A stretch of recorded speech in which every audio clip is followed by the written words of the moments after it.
This is the Nicky Grist stages and it's round 6 of the 2013 BTRDA RAIS Get Connected Rally Championship. The crews will be tackling some classic Welsh stages, so let's head to the man with the know, Paul Woodford. The Nicky Grist stages takes in some of the best gravel stages Wales has to offer. Of course, stages made famous on many a Rally GB route and driven by some of the world's top class drivers.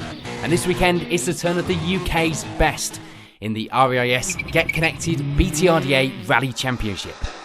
As predicted, with temperatures as high as they are this weekend, dust would be a major issue for the Gold Star crews here on the Nicky Grist stages. With temperatures of 30 degrees and little wind to shift that dust, the crews would have to mix caution with speed if they wanted to set quick times over these stages. Leading the way after the opening two stages are Conor McCluskey and Francis Regan. The pair looking for another win this weekend and to claim some more points, having missed the Duke Cruise rally due to Conor getting married. Just 1 second back after two stages are Stephen Petch and Ian Windrus in their Ford Focus WRC. The pair looking to take their first maximum point score of the season here this weekend, following their strong result on the previous round. Things were improving for the pair as they got more used to the car a little each round. Ewan Thorburn and Paul Beaton returned to the series again here in Wales. The pair bubbling with confidence following 2 overall rally victories on a couple of non-championship events and looking to take their first victory on the Nicky Grist stages.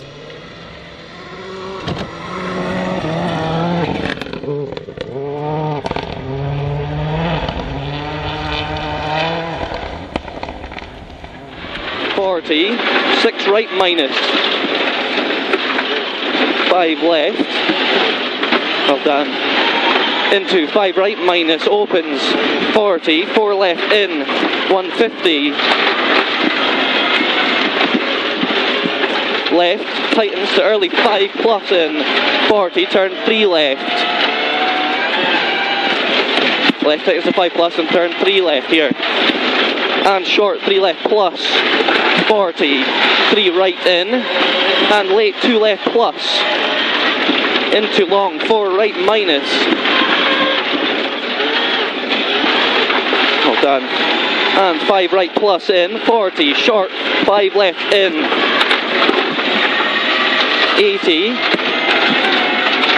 hairpin left plus, 60. First of the Group N crews in 4th are Alex Allingham and Chris Williams. Chasing World Rally machinery on this event was always going to be tricky though.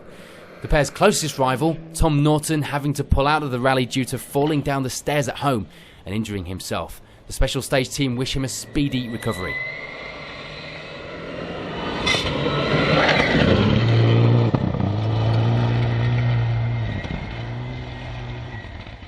Just 2 seconds back in 5th place are Jim McNeil and John Riley in their B13 Subaru. The Subaru driver seems to start events well, only to be met by some bad luck later in each event, so the pair will be hoping for some better luck this time around.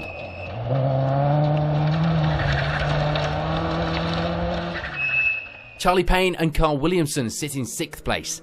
The pair teaming up for the first time and having a steady run over the opening 2 stages. Of course, Paul Spooner normally sat alongside Charlie this season.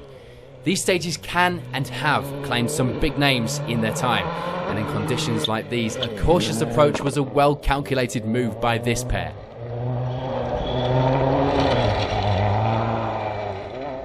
Five seconds back, in 7th, we find Sebastian Ling and Aled Rees. The pair's first event in the 2013 BTRDA season didn't get off too well when they retired on stage 2. They did make it through this time though and hold 2nd in the Group N battle at this stage. Rob Smith and Ross Weir currently hold 8th, another crew enduring an up and down season so far, but this time a top 10 start was good going.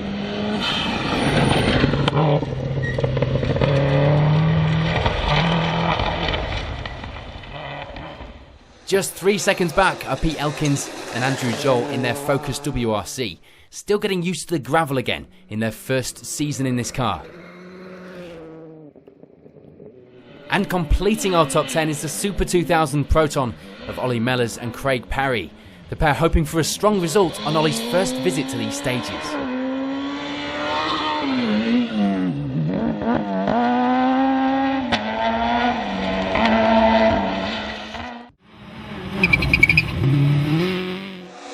the Silver Star category, it would be the familiar pairing of Matthew Robinson and Nigel Hutchinson out in front after the first 2 stages. The pair using the newly rebuilt historic spec Mark II Escort this weekend and hoping to get a few miles out of the car to make sure it was working right.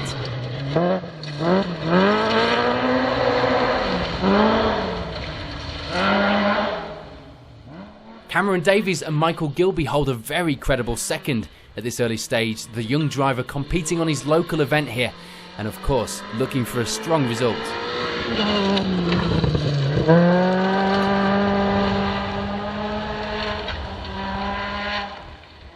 But just 2 seconds adrift and chasing hard is the Mark II Escort of Rob Dennis and Andrew Boswell in third. The pair have enjoyed some good results of late, so this kind of a start is just what they'd be hoping for. Even if they don't know it yet, the pair are always choosing not to look at the results during the event.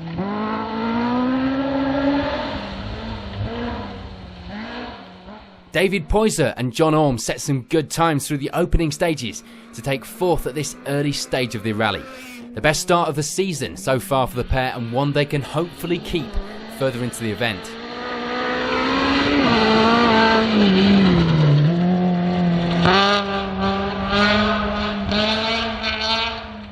The fantastic looking Citroen C2 Super 1600 replica of Sean Bannister and Paul Williams holds a solid 5th place, adding some more variety as well to the top of the Silver Star results this time out.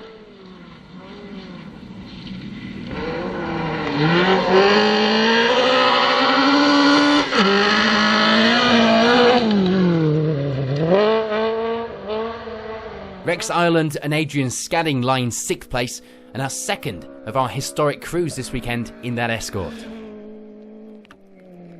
Neil Matthews and Claire Williams drop some time in stage 2 and hold on to 7th position. Unknown problems with the car cutting out in the stages were causing them to lose valuable time, but they'll be looking to climb the leaderboard as the day progresses if the problem can be found later in service.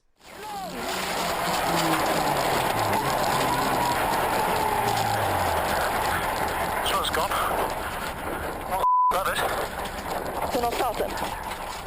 just cut out electrical.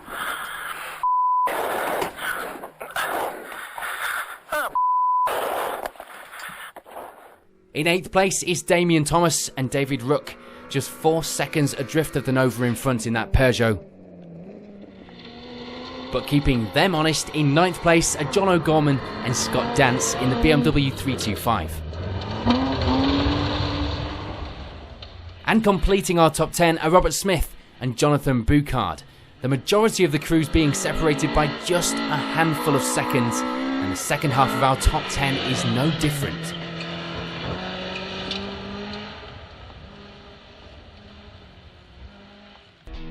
So after 2 gruelling stages and hotly contested as you'd expect from the top of the UK's Gravel Rallying Championship, this is how the results are shaping up.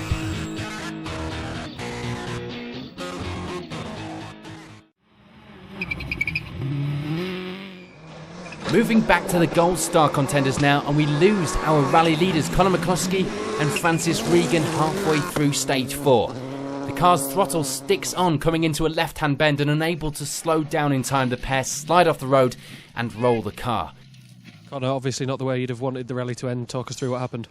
It was just basically a 4 left tightened to 2 left, 40 yards, well 40 down to a 1 left don't cut, and just as was coming down the box into the 1 left don't cut, the throttle jammed open. She just basically caught the bank on the outside and flipped on their nose and down a bank. You managed to walk away from it though? I managed to walk away from it, yeah. Bit of a stiff neck, but other than that it's grand. And I mean, it's probably the last thing on your mind right now, but do you know timescale for the car and when we'll expect to see you again? Don't know, we just need to probably get home. It's not looking like a lot of damage, it's more just sort of light panel damage than anything. But just obviously all these things cost money, so we just need to get home and find out what it's going to cost us to fix it. So we'll just not commit to being at the Woodpecker just yet.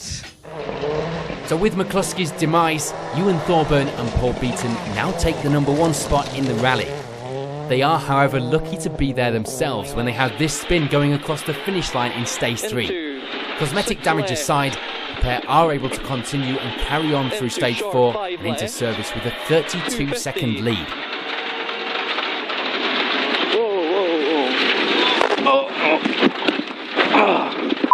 We got away with that. Right. Ewan, you might have missed the Dukeries, but you're straight back on the pace here at the Nicky Grist. Yeah, it's not been very easy this morning. Obviously, dust is a huge issue. We've had stalls in the first and second stage there, went off in 3, and then 4 was a bit of a nightmare as well, so we've not had an easy morning. But I don't know what the times are, I've never really seen anything because it's been that pandemonium with the dust and whatnot. So it's not easy, we've not been pushing too hard, but it's really loose and it is quite slippy, so you have to be careful. But as I say, dust is the main issue. It must be nice knowing that you've had those mistakes, but you're still leading the rally, so plenty to give. Yeah, that's it. If we could get a clean run, we would be, well, not miles in front, but we could upper pace a hell of a lot. So, but as I say, we've been off already. It's easy done when you caught up in the dust. It's like a brick wall. You can't see through it, and you're just guessing where the corner is, and that's where we got caught out. So we'll just have to keep our noses clean, hopefully. As for the rest of the field, it is all change as Jim McNeil and John Riley move up into second place now. The pair setting some strong times and making the most of some of the chaos around them to move up the results.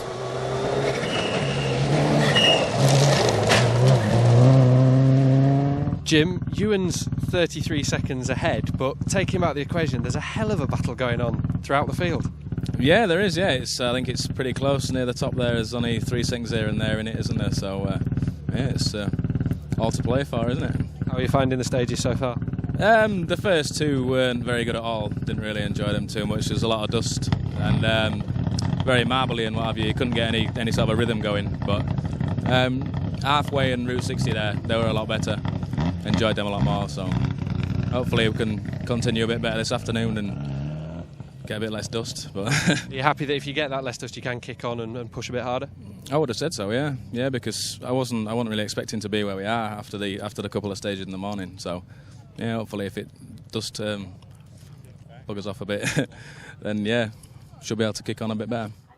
Sebastian Ling and Alad Rees also on the move. They climb the standings to hold third now and take control of the Group N category.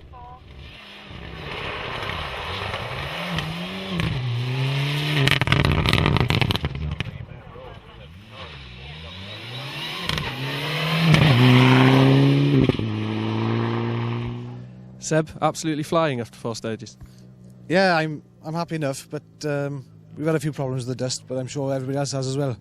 That's good. I'm enjoying the rally. It's a bit rough in places, and the car gets a bit of a hammering, but tyres are working well and everything's good.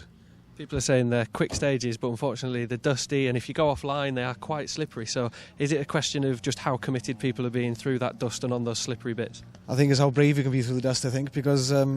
You can take risks, but what I find, like the corners, your distances, the corners are coming up far quicker than what you'd expect, because you can't actually see where you're going, you know. But no, I mean, we're happy enough. But only just, as 3 seconds behind and putting up a strong fight in fourth are Alex Allingham and Chris Williams, despite a small spin towards the end of the halfway stage.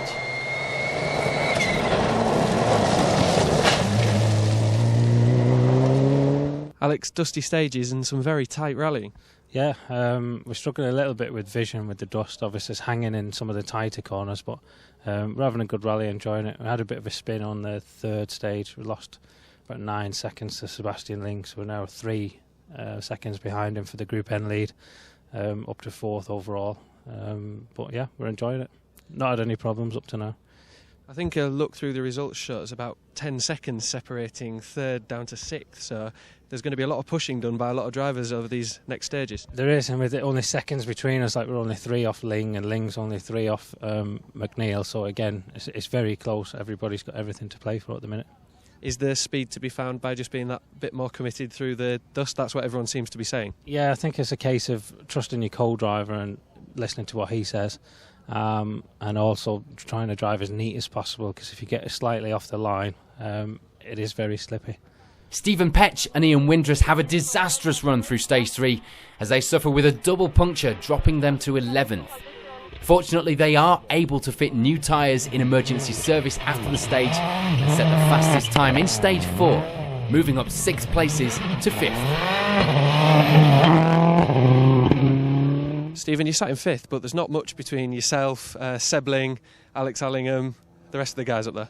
No, it's tight, isn't it? We lost about a minute on 2 stages ago we had 2 punches in the same stage from about 2 mile in, so lost us a hell of a lot of time. Other than that, yeah, the times are still close. After when you compare now to what they've been, it's getting tight. Do you think you can push and you've got more to give? I'm going to try and I've got to try and get second for championship reasons. So I think it's about 26 seconds and 3 stages to do it. I'll give it a go. Are you happy after those 4 stages? You know where that 26 seconds can come from, punctures aside? Yeah, punches aside, and it's just your luck with the dust, I think, as well. We've been obviously fighting with that all day. That last stage was the only one we haven't really had to deal with dust. Everything else has been a nightmare at times. It's just you'll get that time and the confidence in the fast stuff where there's a cloud of dust, just being committed and keeping it in, and that's where you'll make the time up. So we'll have a go at that. Pete Elkins and Andrew Joel benefit from the misfortune of others as they now move up to 6th place, setting consistent times inside the top 10.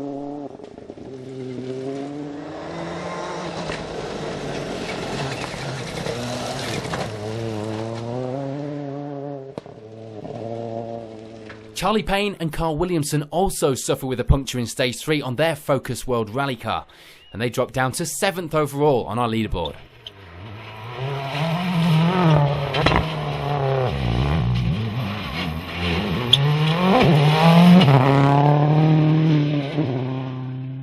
Unfortunately, we lose Rob Smith and Ross Weir to an accident in stage 3. The crew okayed, but the same can't be said for the car. Ollie Mellors and Craig Parry, meanwhile, have a blistering run through the Route 60 stage to move up into 8th place now. The fast stage, in theory, shouldn't suit the Super 2000 cars, but on this occasion, that didn't seem to matter.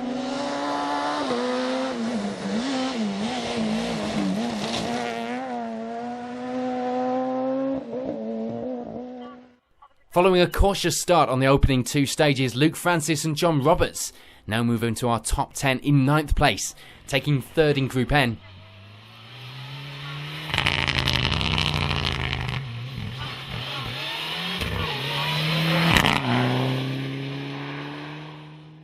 And rounding off our top 10 are Keith Parry and Errol Evans. Keith still learning his new Subaru and getting quicker as the day progresses, despite tearing a hole in the side of it on this bridge in the Route 60 stage. Into 2 right, half long, don't cut.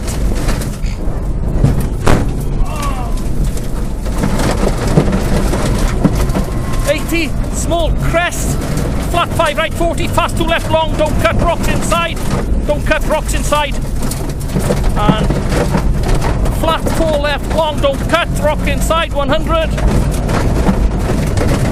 flat 5 right, flat 6 right, sorry, 100, flat 6 left, continues for 150, into caution 1 right on crest, caution 1 right on crest, don't cut, long, 1 right long on crest, don't cut, don't cut. And flat 5 left, and flat middle over crest, 100. A couple more retirements among the front runners, one of them being Kevin Rowledge and Andrew Bargery after stage 4, who decide the commitment just isn't there with the dust on the stages and call it a day.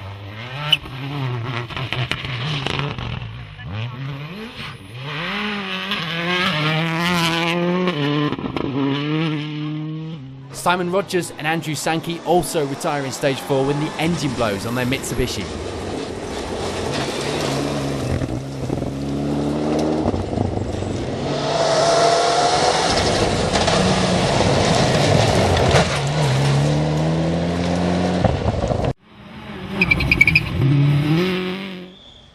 In the Silver Star category, we'd see no change at the head of the leaderboard as Matthew Robinson and Nigel Hutchinson continue to lead the way and indeed extend that lead. However, following Conor McCluskey's accident earlier in stage 4, the stage is cancelled for all the Silver Star crews and they're all given a notional time for the 4th stage. Matthew, leading Silver Star, the fastest 2-wheel drive after 4 stages. Yeah, not bad. It was probably not bad for first time properly in the car. We've changed from the Millington, you know, the open spec car, to the historic car, and yeah, it was a bit queer to start with, you know, for the first couple of stages, but we're going to grips with her. It's very, very slidey out there, and you know, it's a total different thing as this car, and I think when we've done a few more stages, we'll get hang of it. But yeah, I don't think we're setting the world on fire, but yeah, we're enjoying ourselves anyway. I think you're the first driver in his opening sentence not to mention the word dust. Well, same for everyone, and there's dust hanging everywhere, so it's there's not a lot you can do about it really. So just dusty and slippy. It's not a bad learning curve for a new car, is it? No, we're going to go back in, bang our head on the side of the van and try and go a bit faster this afternoon. Nice and technical then. Yeah, straightforward. Rob Dennis and Andrew Boswell move up a place to second now, having a good run through the halfway stage. Things flowing well for the Escort pair now. Rob, second Silver Star, a successful morning's rallying. It's been a good morning for us. Didn't realise we were second Silver Star. Obviously a lot of things going on that we don't know about with our competitors, but yeah, it's been a good morning. Stage 1 a bit slidey, stage 2 and 3 very, very dusty. To back off a little bit, but to keep it tight, look after the tyres. But yeah, we've had a good run. Wherever you look up and down the field, there's a few things that people are saying that seem to be similar, and that is dusty, slippery, but very quick and very well looked after stages. The stages are superb, yeah. They're a little bit loose in places, which you'd expect anyway. Obviously, the dust is a kind of a bit of a lottery for all of us, really. But they are good stages. They're always good stages here. You can't beat these stages here. Cameron Davies and Michael Gilby drop back to third, but with just 1 second separating them from second place, the fight will be on after service.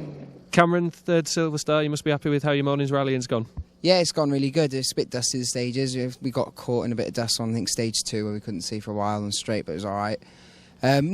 Stage is really good condition, apart from a few areas, but no, really good. Is the dust a similar problem for everyone, though? So it must be a level playing field in that respect. Yeah, I'd say so. Yeah, I mean, we've had a Mark II in front of us, so they didn't really leave much dust behind, so they were quite far ahead. But no, it's good. I've got to ask you, this time last year you were probably quite happy with how your rally was going, and then you rolled your Micra. Any thoughts of that as you're driving this? No, I try not to think of it really. It was we were going really well last year, and then it just happened on the last stage, I think a mile from the end. So no, I just got to get on with it. It's rallying, it happens, and it's just life, isn't it? So midway through the day, this is how the results look at the top of the categories.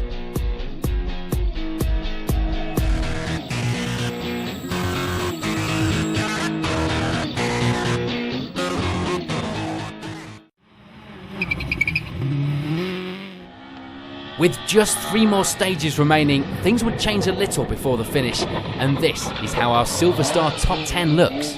Unfortunately, we lose Tony Williams and Karen Phelps in the final stage. They slide off the road and inflict heavy damage to their Ford Escort, ending their 2013 BTRDA campaign. Rex Ireland and Adrian Scadding end the day in 10th place. The pair have a disastrous last stage, dropping several minutes to their rivals and ending in a disappointing finish to their day.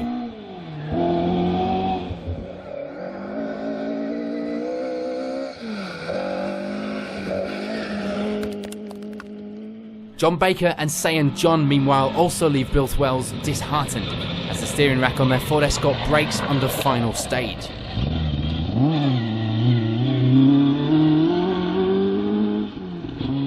This means Brad Axon and Jonathan Shearing climb into the top 10 and up to 8th place in the Toyota.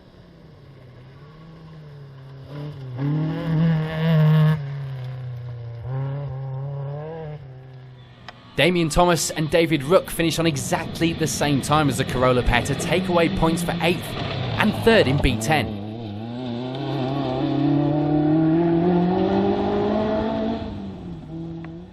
Neil Matthews and Claire Williams suffer with overheating tyres all day on the powerful Nova. This leaves them down in 7th, but nevertheless a good finish considering the problems they suffered this weekend. And Sean Bannister with Paul Williams alongside secures his best result of the season. They finish the event in 6th place in the Citroën C2.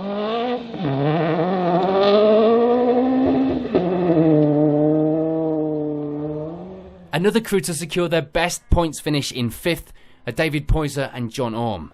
This is also their first finish since a Wydene rally in February, so the final time control in Biltwells is a very welcome sight for this crew. Cameron Davies and Michael Gilby end the day in 4th place and top of the front wheel drive crews. They also take maximum points for class N3. A good day at the office for the young pair. Pete Smith and Patrick Walsh put in a brilliant performance over the afternoon loop of stages to climb up to 3rd overall and 2nd of our historic cruise. This result keeps them at the top of the Silver Star standings and looks good going into the second half of the season. Another good run from Rob Dennis and Andrew Boswell as they take 2nd place and strengthen their 2nd position in the championship standings to boot.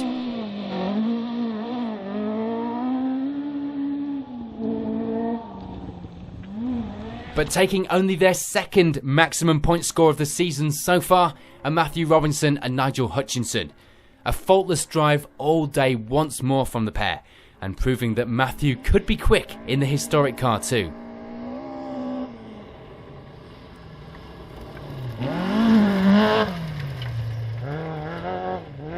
First two-wheel drive after a long, hard, hot, dusty day's rallying. Must be very pleased with that. Yeah, we haven't had a bad day really. The only stage that we were getting used to the car this morning, and then after lunch we on stage 5 there was a lot of all the tapes were missing on a hairpin right, I think it was, and we ended up down where the spectators' cars were, so we had to spin round and get out of that, so we lost quite a bit of time, but it looks like probably overall results probably okay, so yeah, we've had a good day apart from that. You said earlier that the change of car, and she's done well for you. Yeah, she's all right. We're going to go and do another tomorrow at Greystokes on it as well, so we'll try and get another 40 miles on it. But yeah, hopefully she's going to be all right. Nothing like pushing hard with the knowledge of an entry in tomorrow, is there? No, it looks like it's going to be red hot as well. So hopefully we'll get through it. We can have a rest on Monday, can't we? And finally, Special Stage spoke to you at the halfway point of a rally, and you finished. Yeah, I've just sussed it and worked it out why. It's probably because Paul's not interviewed me. I think, can we leave him at home for the rest of the season, eh? And I might get a few points. I'm sure I'll have something to say about that. Well done. Yeah, thanks a lot, boys. Hot enough? Yes. I can smell beer behind me. Not a bad result, though. 2nd in the two-wheel drive. Managed to maintain 2nd. Yeah, that's what our results are telling us. That's good, because young Matthew was in front and he's a flyer, and I didn't really expect to kind of gain on him this afternoon, but so we had a few guys behind us. There was quite a big battle going on for like 3, 4, 5, 5th position, and no idea how they did this afternoon, so we just did our best, and obviously you've just confirmed that was good enough. So. What kind of a rally is it? You know, the slippery conditions giving away to slightly rougher conditions this afternoon. You've got to be on your game from the word go. Yeah, there's a variety of different aspects to this rally. There's the fast, it doesn't get cut up in places. You've got to watch them big holes on the inside. Some stages were slippery, some stages were technical. There's a good variety, and it wasn't just kind of one format today. There was a variety of different format, and you can get caught out, but we've managed to get through okay, and we're happy. I'll let you go enjoy a well-deserved beer. Thank you very much, Oliver. Cheers, mate. Peter, perhaps not the start you would have wanted to the rally, problems across the first 4 stages, but the result at the end, one you're happy with? Yeah, I don't know what the result is, but we just kept going, and we lost 30-35 seconds with a puncture. It could have been a lot worse, really. First time I had a puncture, so it was an interesting stage. But other than that, good. Puncture aside, a clean run for you? Yeah, a clean run, dusty run, yeah. Dusty and sweaty. Despite that, though, everyone's saying it's one of the best run rallies, the best stages that they've seen in a long time. Well, it always is good, isn't it? I mean, you can tell who's advising behind it, and it was very, very enjoyable. It puts you in a good championship position. You've scored some more points. You'll still probably be leading the way after this. You must be a happy man. Well, yeah, if we are still leading the way, yeah, we'll be pretty happy. I don't know how far we've pulled back up, but we'd give it a good go in the last 3 or 4 stages. If the Silver Star was enough to put you into a sweat, there would be just as much drama and chaos amongst the Gold Star crews. First off, we lose Keith Wilde and Phil Clark in stage 5 with a broken gearbox. And they're followed out of the rally by Scott Faulkner and Dom Adams when the fuel pump breaks on their Evo 9.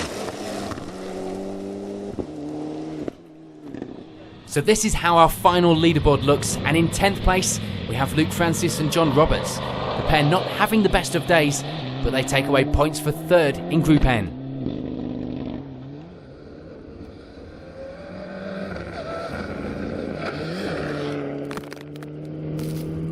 Pete Elkins and Andrew Joel slipped down to 8th position, but another consistent finish from the pair in the immaculately prepared Focus WRC, a fitting result too, in a car that was used on a handful of occasions in the WRC itself by Colin McRae, with Nicky Grist alongside.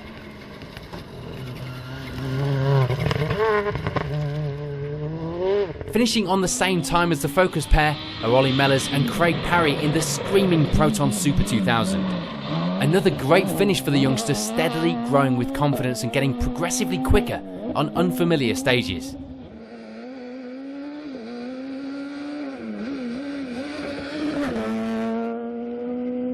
Dan O'Brien and Mark Glenister set some good times in the afternoon to jump up to 7th place.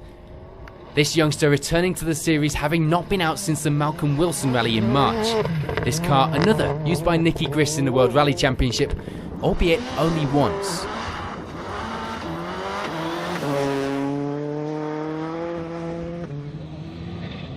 Jim McNeil and John Riley dropped down the order to 5th place, unable to match the speed of the crews around them though through the afternoon loop. However, they take away some good points and first in class B13 for their troubles.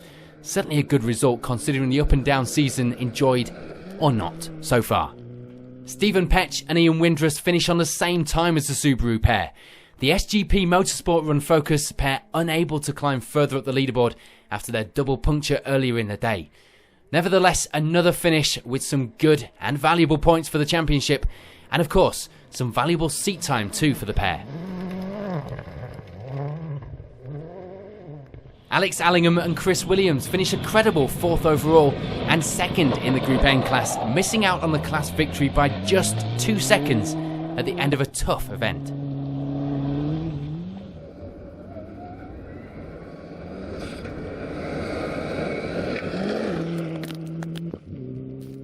But taking that Group N win and a brilliant 3rd overall would be Seb Ling and Alad Rees. The pair doing just enough to keep in front of the hard-charging Subaru team and recording their first BTRDA finish of 2013. Despite their slow start and a puncture in Stage 3, Charlie Payne and Carl Williamson would go on to finish a fantastic 2nd overall. They remain in control at the top of the point standings as a result, and this is a good result to add to their win last time out. But once again, it's the Scots that rule the forests of Wales as Ewan Thorburn and Paul Beaton take an impressive victory on the Nicky Grist stages by 1 minute and 9 seconds. This result really putting them in the driving seat for the championship honours when you take into account dropped scores. But with 3 rounds left, as we've seen so far in 2013, anything can and usually does happen in the BTRDA Rally Championship. Crest, 3 left, don't cut, 40, crest and jump into dip, and right over crest, and 6 left over crest and jump, and 6 right, 150, caution, 4 right minus, into 3 left over crest and jump, 40,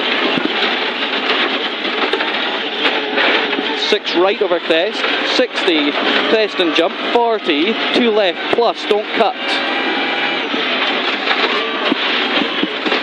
And bump, 4 right. And crest, 40, 4 right minus to dip, 40, 6 left in over crest, 80, early 6 right minus, crest and jump, left through dip and jump.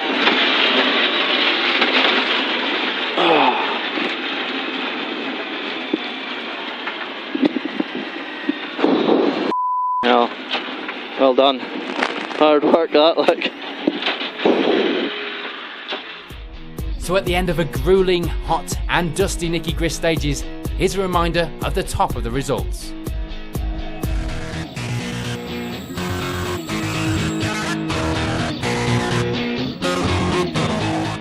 Ewan, first off, congratulations, but I think it might be quicker if you explain the day you've had rather than me ask the questions, judging by the car and your face. Yeah, it's probably been the most toughest stage rallying I've had in a long time.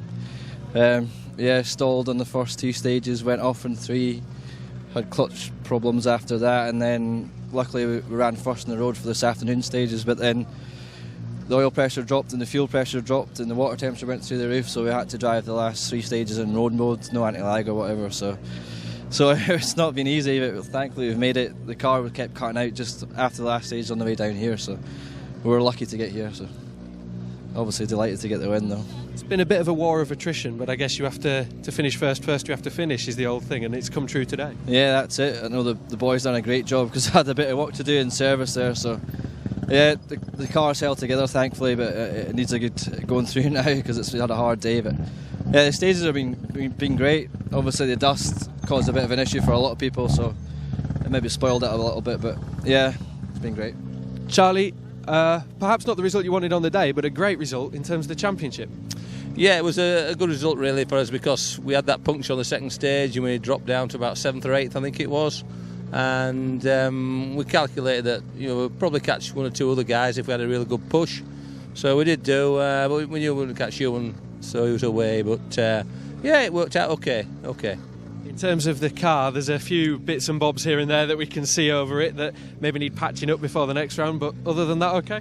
Yeah, there were just 1 or 2 moments that we had in the undergrowth, but I think it was the dust. It was very, not dangerous, but if you gambled just too much, then the dust would catch you out and you'd overshot. Even Ewan went off. I think everybody's been off and it just takes the corners out of it, so but it's nothing at all. It's something we'll patch you back up again. Going forward, it's another hefty lump towards your championship total. Connor's out today. Ewan's on a bit of a charge. Yeah. Stephen finished 5th. Yeah. How does that affect your mentality? Do you think before each event about that, or do you just go flat out to the finish and see what happens? Yeah, no, we really came in today needing to beat Connor and Ewan really, but Ewan's got 3 wins now, but he's obviously got dropped scores. So we fortunately got a few scores behind us, but it's going to be really nip and tuck to the end of the championship now. We just needed a win, but anyway, second. I'm very, very pleased with second, and get, like you say, bag a few points as well. Seb, an absolute charge on today. Seen you finish 3rd. Yeah, real good. I'm really happy with the result. I mean, the class of entry was here to finish 3rd overall is a bonus in Group N. Really, I mean, Group N's always what we look for, but the fight in Group N was really tough as well. Testimony to car and driver over a day's of rallying that you finished 3rd. Yeah, really good. I mean, it brings me back to when I did the Evo Challenge. The competition was so close there in all Group N cars, and I mean, hats off to Alex. He's driven superbly. Can we expect to see you out again in another really close battle? Yeah, I hope so. I mean, it's been quite close between 2 rallies with us now, and yeah, I'm trying to do a couple more this year. Charlie Payne has to settle for 2nd place in his championship charges. Ewan Thorburn claims victory here on the Nicky Grist stages. Join us again on Special Stage.